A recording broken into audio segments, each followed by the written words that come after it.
Today we have Kathy Taylor, lead at WECAN, one of the most accomplished coaches in women's lacrosse, a first-team All-Ivy League player at Cornell and veteran coach who has built winning programs across high school, Division 3, 2, and 1. You were National Coach of the Year at one point, and during your last role at Colgate University, you had a player file allegations of abuse against you. Kathy, thank you for telling your story and for sharing your insights today. Talk to us about that time in your life, those allegations, and this extreme public scrutiny that you had to go through.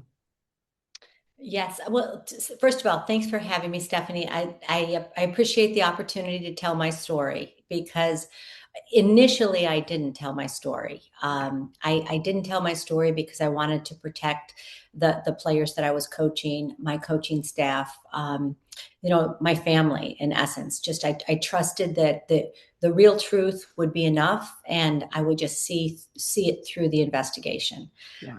Unfortunately, the investigation was well before the last piece of the last lawsuit filed against me. It was ongoing for several years. I had coached for almost 30 years at the time of anonymous complaints. And I know that it is a world right now where anonymous complaints or finger pointing or name calling can take down people's careers, can change their legacy, can really ruin their opportunity to even earn a living.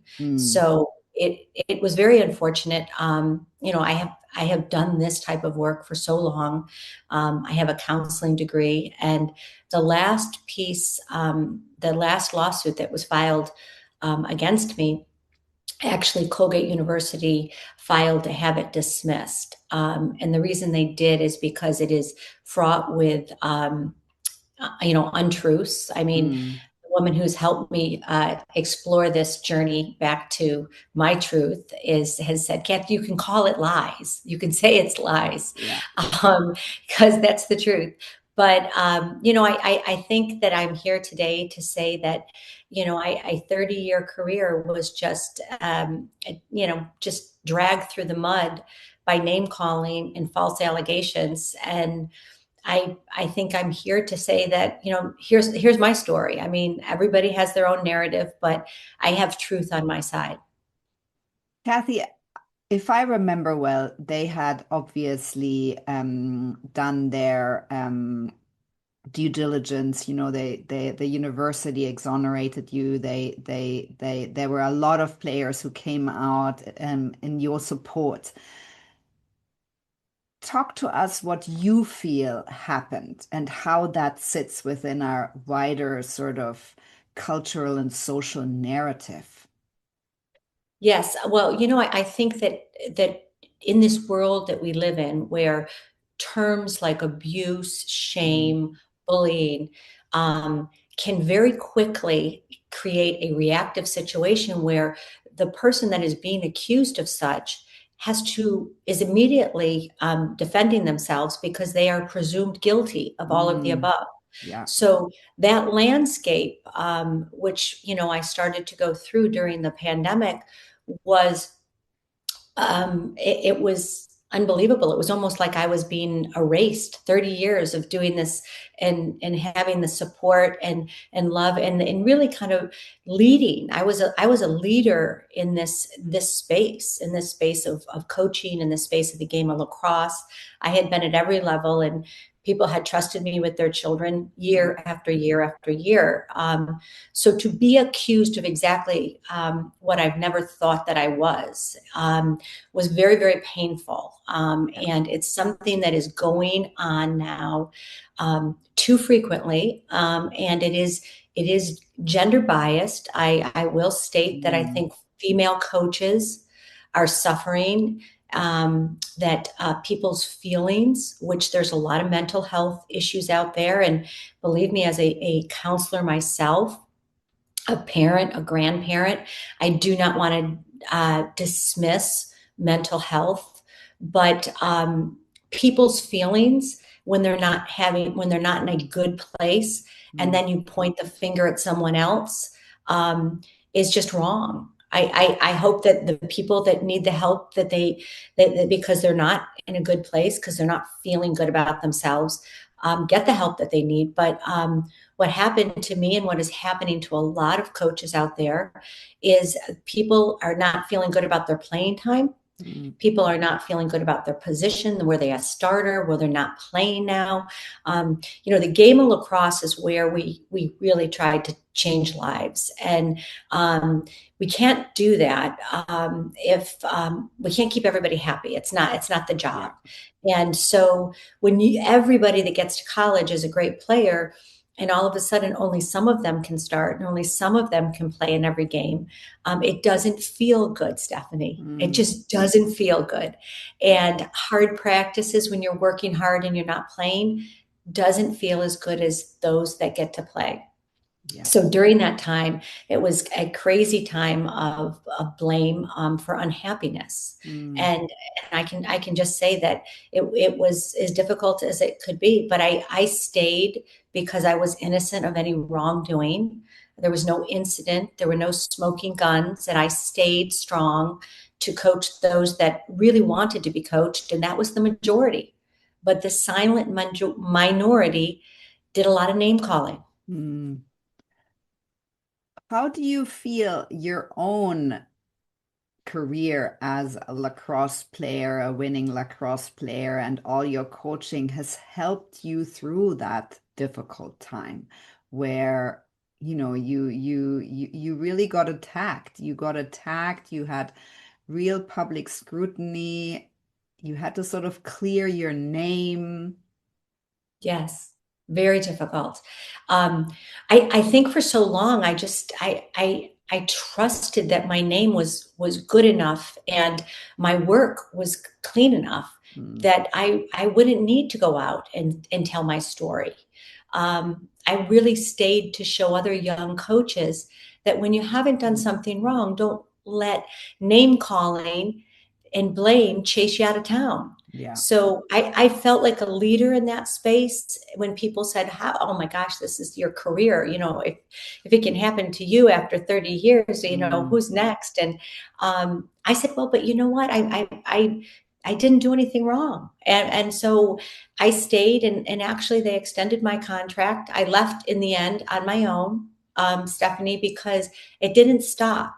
And I could no longer protect the people that I was staying to protect. I needed to leave to protect the people, so that it would stop, so that the team and the recruits could go on, so that, my coaching staffs really struggled. I had a young coaching staff. One of my assistants was pregnant. It was a very tumultuous time for her. And my family was, we were a lacrosse family, and it was a lot for everybody that I loved. So I thought, okay, it's not about me anymore. I have to leave. Yeah. And I thought, Stephanie, I would leave quietly, but then they, a year and a half into retirement, the New York Post features me in a lawsuit that I'm not named in. I'm just used in. They're using the Kathy Taylor blame game to get money from Colgate University. So in that moment, I realized, okay, I do need to tell my story. I do need to talk. Yeah.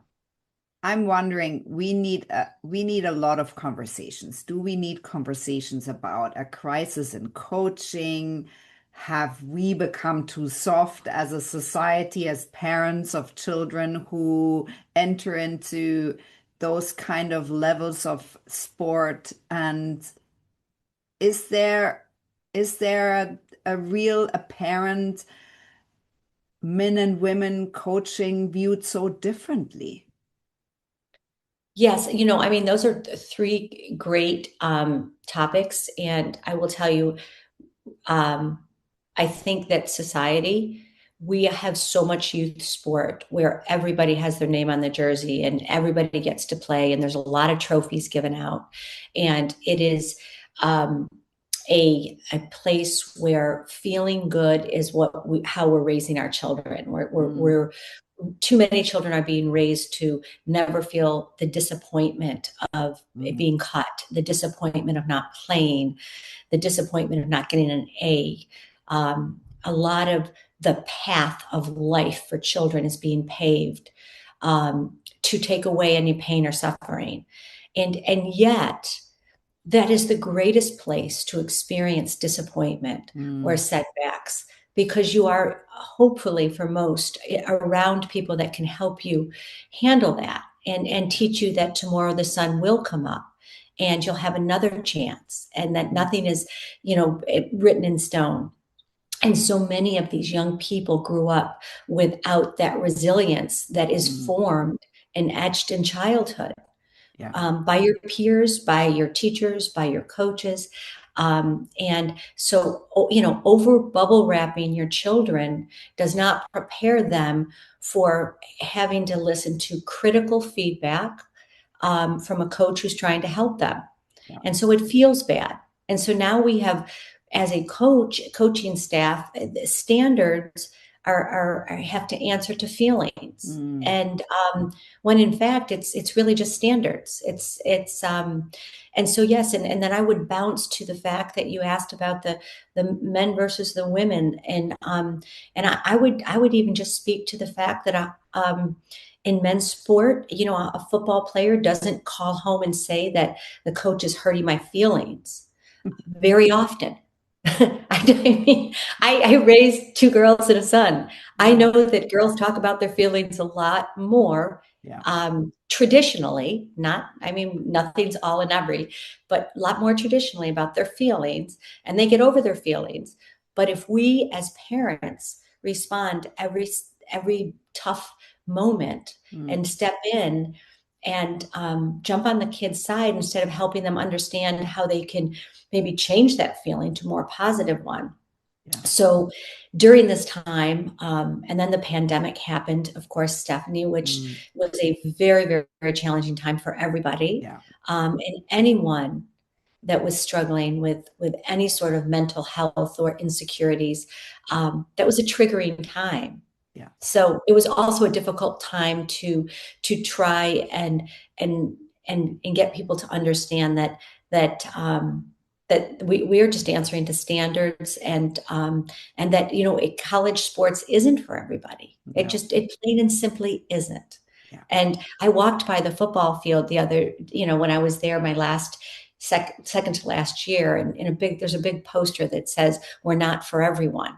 Well, if I had said that, if Kathy Taylor had said we're not for everyone, that would have been, just yes. So yes, there's, I think there's the childhood issue. I think crises in coaching. I think administration needs to back the coaches they hire, just like the coaches back the players that they bring in. When they make mistakes or when they get blamed for something that's not theirs, you do your due diligence. And then the gender thing, a couple things. Yes, and I remember I read the article you wrote. I think it was the first article where you thought, I need to say something about this. It must have been after the Washington Post article came out. Yes. And when a male coach screams at his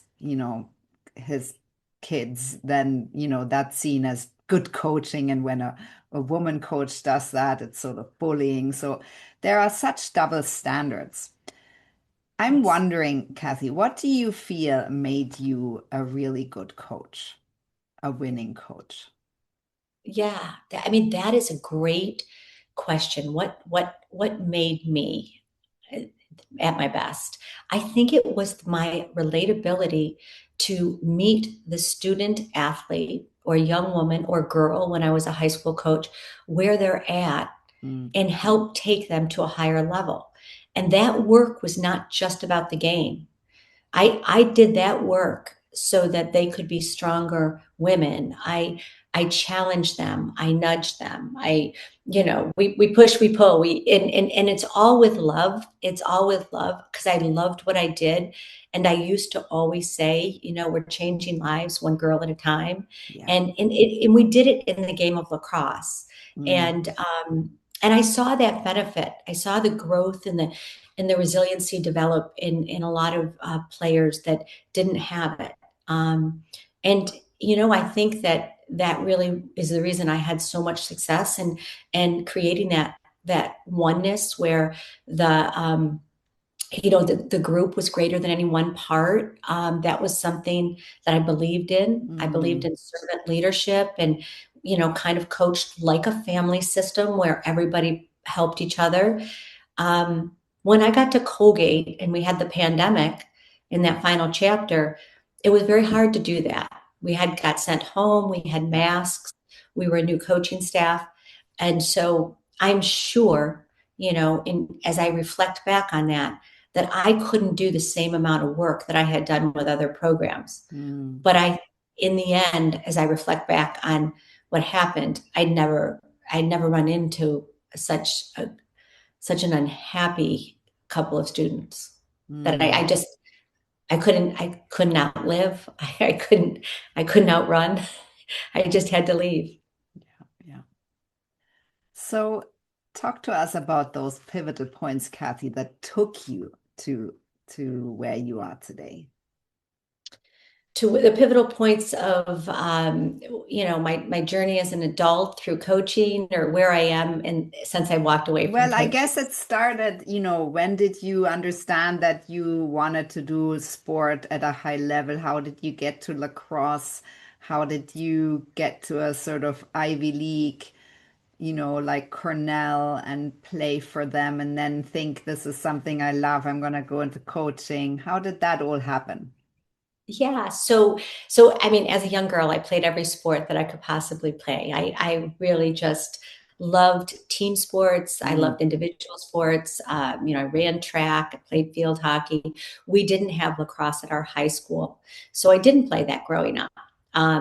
But I did love to try new sports. So, as I went to college, we were just on the wake of Title IX, where there was a lot more privilege for young women and girls to, teams were being formed and athletic programs were being expanded, and they were looking for girls and women that wanted to participate in competitive athletics. Yeah. And I was that person that raised their hand every time. Sure, I'd love to try that sport. That sounds fun. And so I learned to play lacrosse actually at Cornell University. And I just loved it. I loved running, so it was great. I didn't have to dribble a soccer ball or a basketball or even a field hockey ball on my stick. I could just literally pick up that ball and run with it. And running always was a fun experience for me. So I learned the game and had that experience at Cornell. When I left Cornell, I don't think that I had any great vision of getting into coaching, but I always knew that I would embrace all sorts of physical challenges because I connected with that side of my personality was physical and obviously emotional and cognitive and everything. But as I left, and then I raised a family when I was young, and they were looking for someone to help in the neighborhood where I lived in New York State. They wanted to start a lacrosse program. And so someone had told them that I had played before, and I started a program with another young woman at the time who was a phys ed teacher at the school, Mary Colley Oliver. And it was fun. I mean, I took my oldest was on my back, and it was great. I loved working with the girls, and it kind of brought back great memories of playing high school sports myself. And,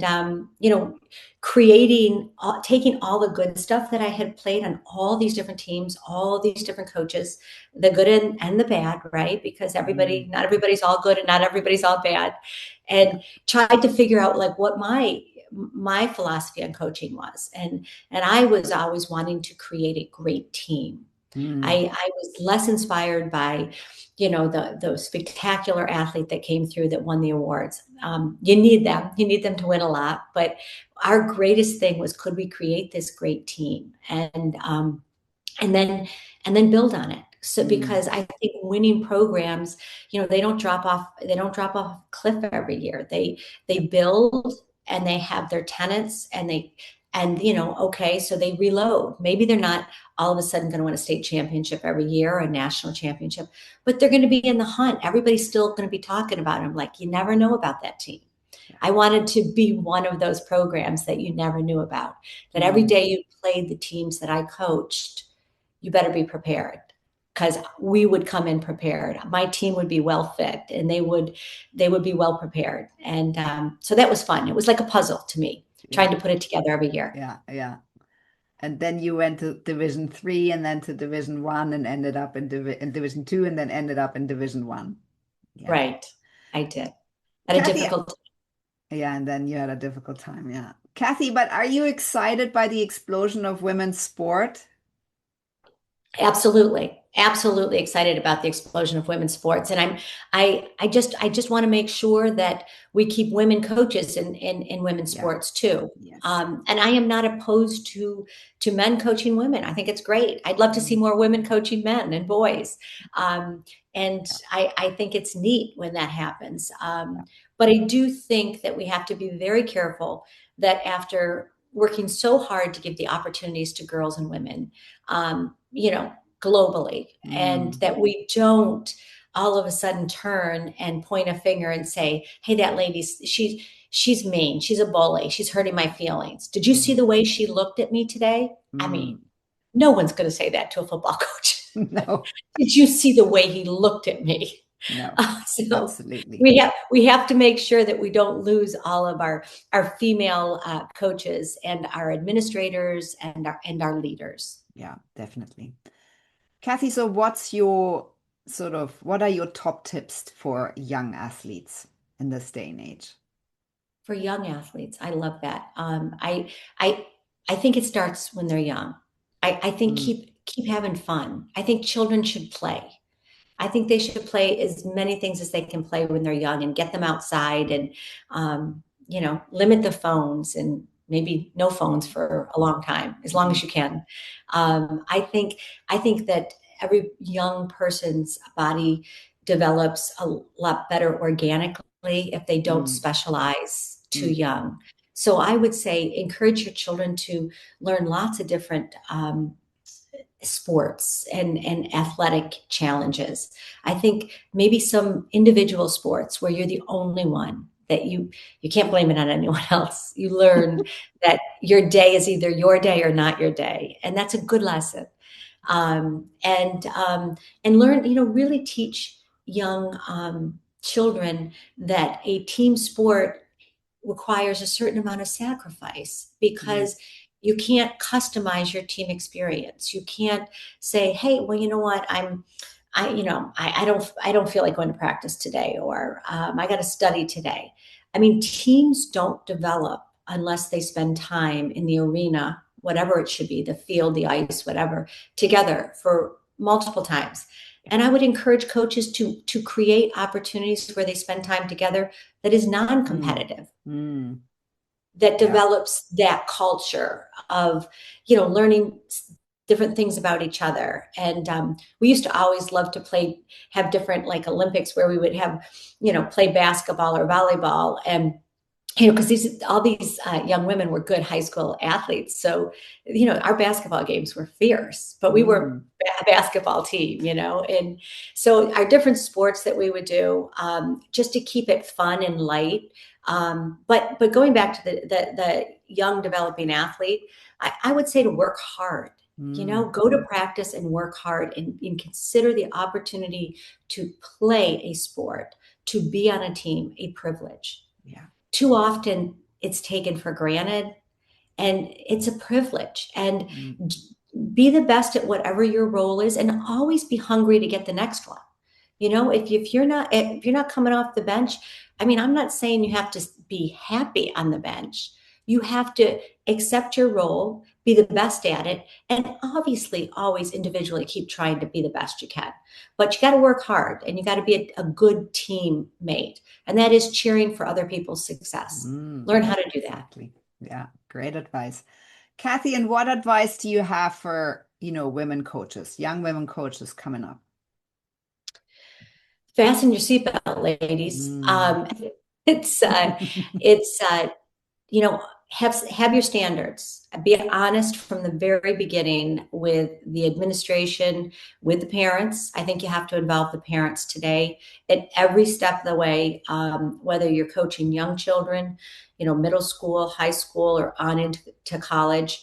You have to invite the parents into the room initially and let them know exactly what you plan to do, and keep them informed, and explain where you feel like the communication from them should come and where it should come from their daughters. Help them be the best parents they can for their daughters.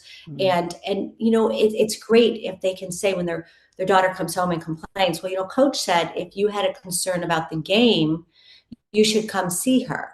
And she said, what, anything about game or playing time, she doesn't want to talk to parents. So maybe, set something up with her. But then reassure the parents if you are concerned about their health or well-being. And this is the thing that kills me, because I would say this all the time. Please don't hesitate to reach out. We only know what we know. We are not in their lives 24/7. So if there's something going on that is getting in the way, or that we can help with, you got to let us know.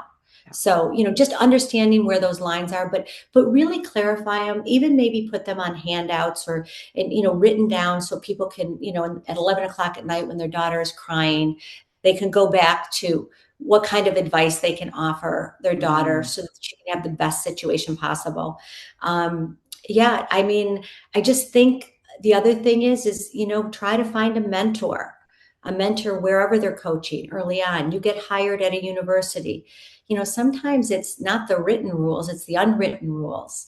So I would advise anyone who gets hired by a company or a university is to find a mentor that you can spend time with to collect information. Yeah. So I think that is really important, and keep talking. And oh, by the way, this is a biggie. Never meet with a student alone. Always have an associate coach, or even if it's a youth program that you're coaching, just another parent, just, any difficult conversation should always have just another set of ears to document it in this day and age. Just to, and that's honestly what we always had. That's why we always had truth on our side, because I'm a 30-year coach. It's not like I'm going to meet with a student athlete or do something in silence, in quiet. So absolutely. Kathy, you've already given so much parenting advice, but you're not just a coach, you're also a mom. You have 3 kids who've done different sports at high levels. Is there anything else you want to tell moms of, college athlete kids? I think that the moms and dads have to just remember their role. I think that they're the parents. They're the parents of this child, and childhood is a very short part of if we get to live to a healthy old age, and we need to raise great adults. And so the job we do in childhood to teach them, help build their resilience. So when the child is interested in athletics, let it be the child's experience. Do not grab it away. Do not make it about you or the sidelines or the other parents or the parties. It's great if it includes that. It really is. But it really is the child's experience. So let it be the child's experience. You drive the bus, you get them there, you help them out. But teach your children to carry their own equipment, to be responsible, to do the communicating with the coach, even if the coach hasn't mentioned it. Talk to your coach about it. Ask the coach what time she wants you there. It's really, really important as children grow that we give them more and more experience, that we don't treat the 12-year-old like we treated the 8-year-old. Yeah. So, you want to raise a great adult. You have to dole out that responsibility, and teach them to communicate and advocate for themselves. But just, sometimes kids get stuck. Their parents love their sport more than they love it. and that's Yes, hard. I'm So sure you usually are you're not that full busy. of these stories. I mean, sometimes I think I've got three kids. They haven't done sport to such a high level, but the sport they did and do, it's already incredible to see these super competitive parents at the tennis thing rattling the fence. I sometimes think this is poor 15-year-old child. Good Right. Lord. And you know what? That poor 15-year-old child, seriously, when she doesn't do well, it's really hard. Or, in the sport that I coached, when she's not playing and her parents after the game, like, I don't know why you're not playing. You're better than such and such. And what is that child going to do? Say, no, mom, I'm not good? Or, yeah, the coach never gives me a chance. I Yeah, mean, yeah. it's when the parents get thrown into that relationship, that coach player relationship, um, it really can go so sideways, and it can cheat the child out of great developmental opportunities that will last a lifetime. And I think Mm. that's what you read in some of those statements of former players. None of them Yeah. said that she was so easy. We never had to work hard. I mean, it was all about those difficult moments. I Yeah. said, be honest, because I thought that was the great work that I did, was to Mm. help people know they can get through difficult Yeah. moments and give them the tools to do that. Yeah. And it wasn't only about the game, it was about forming characters, building resilience. And those players went out to become, lawyers and, whatever. They're Yes, successful at life. Kathy, yes. so talk to us a bit about what success looked like for you. What, I mean, I'm sure it was about winning, but it was about much more than winning.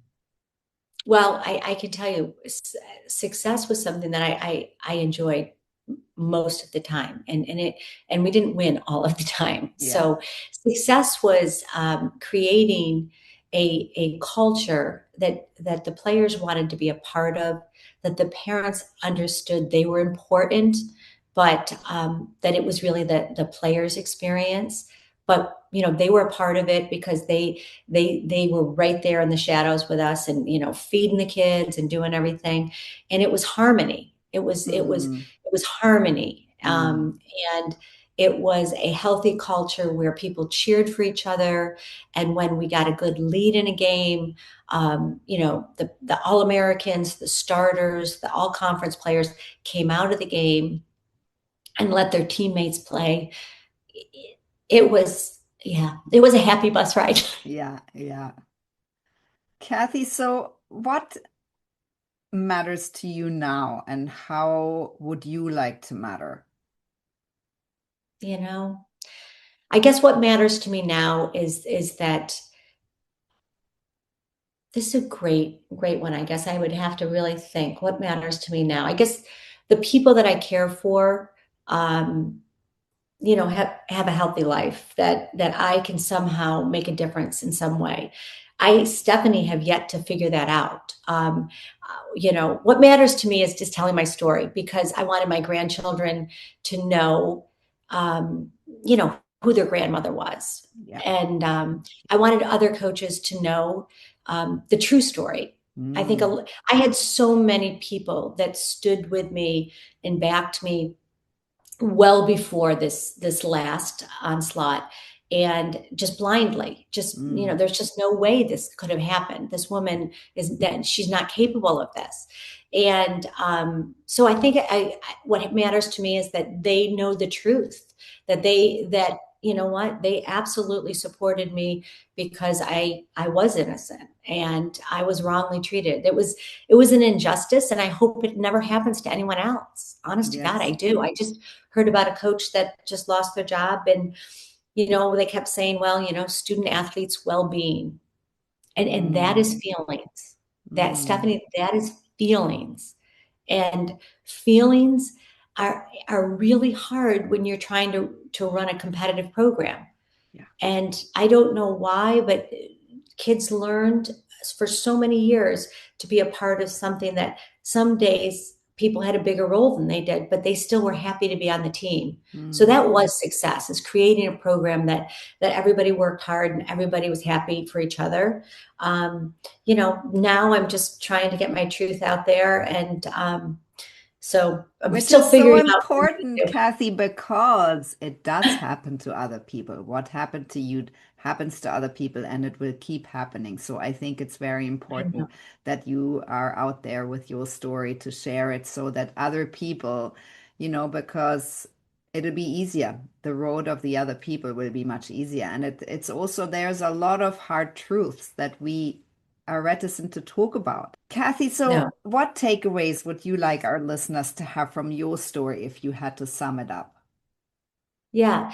So I think, I'll start from the way my career ended. I would really love the listeners and anyone who should hear this in administration to understand the damage that can be done when you blindly believe Mm, complaints yeah. and when you gaslight it to the point where it's hard to put it back in the bottle, Mm, even when you find out it's a different truth. yeah.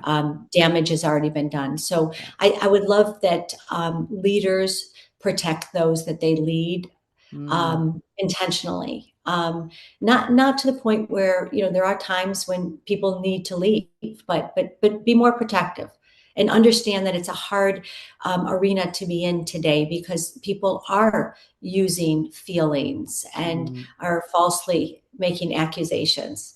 mm, And so don't be reactive. So I would say that's my takeaway for administrators to really push the pause button, do their quiet due diligence, and respect what they hear, but don't gaslight it.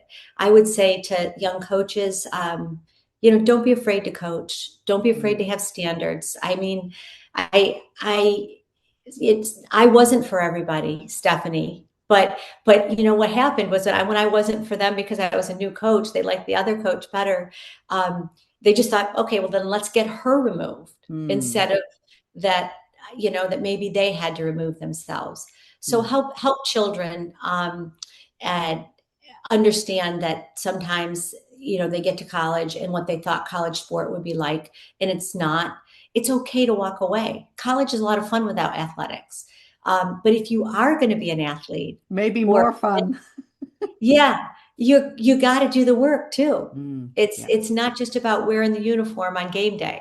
Mm, It requires a lot, yeah. and it's someone's livelihood to try and get you there. So respect that. Yeah. Respect that. And yeah, so those are some of my takeaways to young parents today. I would just say, really encourage your children to be responsible. A little bit more old school in not taking care of them to the point of enabling them anytime they can take care of something themselves, when they can pack their lunch, when they can pack their backpack, when they, can make their bed. Just it all starts there, expect children to be participants in their journey. Yeah. Kathy Taylor, thank you so much for speaking your truth, telling us your story and insights that are so needed. Thank you.